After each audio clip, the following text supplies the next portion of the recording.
everyone, what is up? Welcome back to another video. It is me, the Review Master 19 here, and thank you for your order at Jadlam Models and Toys.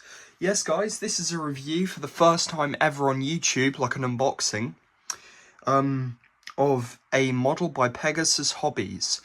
This came out in 2008 and is kind of rare, kind of not these days. Anyway, let's bring it out. The V1 Flying Bomb. I have to zoom out because the box is so big I can't even fit it in shot. This is the V1 Flying Bomb. If you don't know what the V1 Flying Bomb is, look on my short of the V1 Flying Bomb by Peter G. Cooksley. It's very good.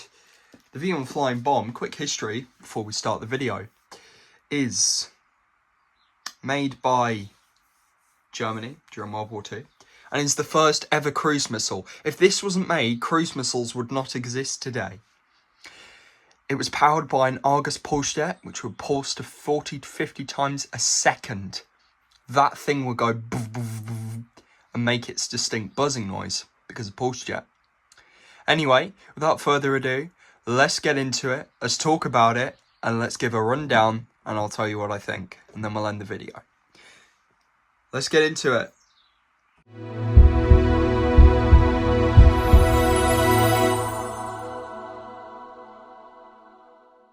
The Flying Bomb is a cruise missile, as I said before, made by Germany.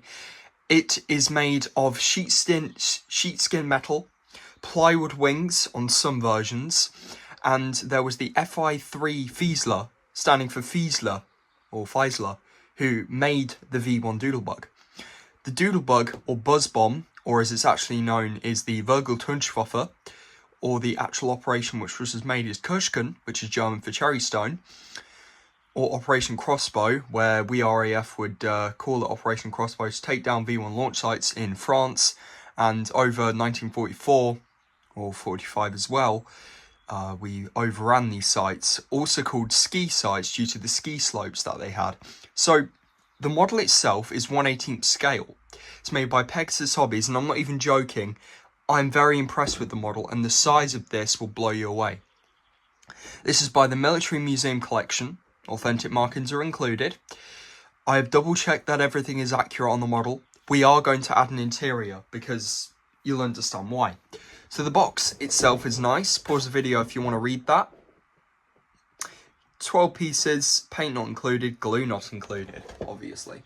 On the side of the box, you got a nice vendetta of the model there, and some legal guff and garbage there. Yes, it does say, warning, detailed and faithful scale model intended for collectors. Sharp edges and points. It's not a toy. That's right, it's not a toy. It does have sharp points and small parts. I've actually cut myself already when I open this. California Montclair, made in China, as everything is. So let's open the box and have a closer look. Okay, in the box is a whole heap of sprues. So we're going to go one by one and run through them. To give you an idea, this is the main sprue. This is the body, 1/18 scale. This is the body of the V1 Doodlebug, okay? Let's compare that to a Lego figure. We'll use Darth Vader. Darth Vader, V1 Flying Bomb, okay? If that doesn't convince you that this is big, I shall get my Fire Stick. Fire Stick, V1 Doodlebug, massive. So, the kit itself, I've never seen plastic like this before. It's very unique in the way that it's made. And if we zoom in, we can see some of the details. So, it's very nice. You've got the pointed end. This is the odometer, and I thought this was going to be made of real weak plastic. That is not. That is, it's like resin, and this is hard plastic, like really hard plastic. Like, look, if I try and squish it, it's not going to warp, it's not going to break or anything. I mean, I could try and break this, but I wouldn't, and it wouldn't work. The plastic is just so darn strong, and Pegasus Hobbies, you've outdone yourself. I mean, if we look at the details for the V1, we can see the line, okay, which is accurate to the V1s. I think that was a sealing strip. We can see the oil and fillers there for the petrol. Yep, the V1 was powered by petrol. Yep, so there's 2 of those, which is nice. And then we've got the band as well, which locked the sections together. We've even got the skid, as it's called. That will go underneath and go onto the piston, which is that cylindrical thing if you know about V1s and launch it. We've even got the mounts for the aircraft mounts for the Heinkel. Really nice, crisp edges. There is lots of residue. And then I think this is a panel of some sort. This is for the gyroscope and the internals, which is nice. And then you've got the rudder, which is very nice. The rudder doesn't move, it's thick plastic. And then you've got the front spar. And again, model pieces like this, like for example Tamiya and stuff, these would usually break and snap off. That is not. That is hard resin. That's not going to come off. Faithful scaled replica, and it sure is. It 100% checked the scale, and the shape of the V1 is accurate to the real one, and it is.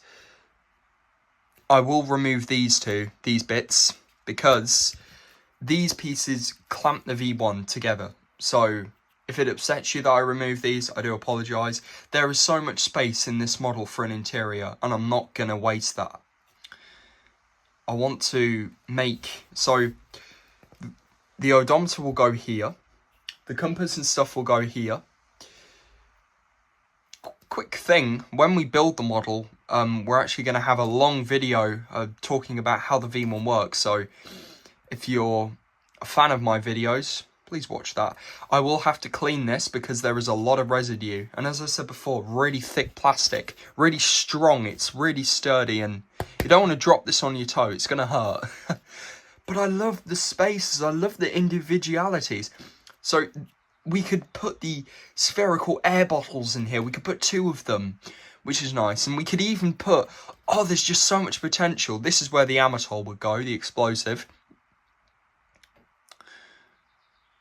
And I'm going to put all the fuses and stuff. And this is where the gyros, however you say it. Even this is stamped as well, which is nice. But yeah, so that's the fuselage. The Argus Pulse Jet engine. This is the vent system, or the oh gosh, what's the name of it? The filter, yeah. And there'll be sparks in here, which would spark the V1, which is very cool. And each one of these was shuttered, so they would like open and close 50 times a second, I think. Really cool. I will have to cut this off because it's flash, of course. Not a whole lot of flash on here, but it is very oily, and I guess that's the finish they have to do. I'm now going to show you the other sprue, which is the Pulse Jet and the wings. Excuse me, I have recently woken up. So here's the wings, and yes, you can see me. We've done face reveals on the channel before, so I'm pretty sure you're used to my not very good setup. I got a tripod on an iPhone 14, and that's, you know, how I roll. So these are the wings. They are transparent, of course. And then you've got the Argus Pulse Jet, which is full to the brim of detail. I love the metallic paint they've used, or plastic moulding injection. This is nice. And another thing, because I've heard a lot of people say the model is inaccurate. As far as I'm aware, it's accurate from what I can see. There's not much to go wrong on a V1, apart from the nose shape. They've even done the spoiler at the bottom, so when the servos were cut, the elevators would lock. That is the only bit that moves. So these would lock down, and these spoilers would come out. Hence the spoiler there, which is nice. And it would go into a dive and would crash. So yeah, really cool. There's no bags for each part, so chances of the pieces getting damaged are 10 to 1. So you can see it's going to be a very easy application. I don't think glue is going to be needed. I actually don't think we're going to need glue. Which is cool, because I'm not really going to use glue for the body because I'm going to add an interior. So that's that. It does come with a small decal sheet, which we'll take a look at in a minute. But let's have a look at the instructions. Pause the video if you want to see that. It'll build up into a large 1/18 scale V1 flying bomb. It's a very accurate model kit, yeah. Glue is recommended. Not much is needed, and it can spoil your results. Anybody can build it. Yes, anyone can build it, even a 3-year-old. That was a joke. Do not give this to a 3-year-old unless there's adult supervision. This is a replica V1 flying bomb. Really basic construction. So you start by building the fuselage, and then you put the airlog, as that's actually called. There's this piece as well, which really confused me, and I know it's confused quite a few other people. Don't worry, I think that was an old bit of model, but they removed it, I think. And then you put the wings and the tailplanes in place. So, really nice. Back of the box, back of the bag, very nice. Paint colour chart, very nice. So, we'll now have a look at the decals, and I'm actually absolutely going to butcher the German language. Stuka hier entsetzen, Beertransport und Beerbagger, Obdeckblend, vor dem Starten vornen. And I think these go on the rudder. Yeah, they go on the rudder. Really interesting. And then you've got Nicht fassen, which I guess means please fasten. The numbers. Nicht aufwarten. Or auftreten. Nicht auftreten. Nicht auftreten. There is some weird gunk on here from 2008. I don't know. Wagen. Oh, I'm not even going to pronounce that. I don't want to insult any German people watching. I do apologise for my very bad German. I shall say I am sorry in advance. Very nice. So you've got these, and I don't think the red's accurate. I don't really know, but you guys will have to tell me. Well, I'm going to end the video here. If you do like, share and subscribe, and I shall see you in the next one. And we will do a full review of the V1 Doodlebug when it's built. Really nice kit. This is a highly detailed replica. Thank you very much for watching, and take care.